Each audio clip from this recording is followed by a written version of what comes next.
Untuk memberikan kelancaran berbagai pelayanan komunikasi selama Ramadan dan Lebaran 2016, salah satu provider di Indonesia siap meningkatkan kapasitas jaringan melalui Network Operation Center.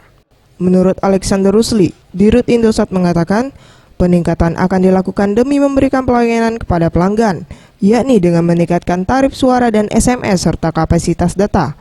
Sementara untuk layanan SMS, menurutnya diprediksi turun sebesar 12% di tahun ini, dikarenakan tren pengguna sosial media. Menjelang Lebaran ini 1437 Hijriah ini memang persiapan sudah selama setahun terakhir. Tapi memang sebulan terakhir kita memang intensitas untuk persiapan ditambah secara drastis. Ya, kita nyiapin data center terpisah yang memang khusus untuk menjaga selama Lebaran 2 minggu terakhir ini. Kita juga ada road test yang kita juga siapkan secara terus-menerus.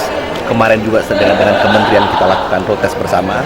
Tapi intinya memang ongoing karena memang komposisi pengguna itu berubah total, yang di kota besar juga berkurang, kemudian di tengah jalan menjadi lebih banyak, di daerah juga menjadi lebih banyak lagi. Yang persiapan memang alhamdulillah sudah matang selama 6 bulan terakhir ini dengan berbagai macam hal, termasuk juga penambahan kapasitas. Ia menambahkan, peningkatan juga akan dilakukan untuk jaringan 4G LTE selama Lebaran. Hal ini guna memberikan kelancaran komunikasi kepada pelanggan. Farel Dwi Satria, Safety One Rizky, Sriwijaya TV.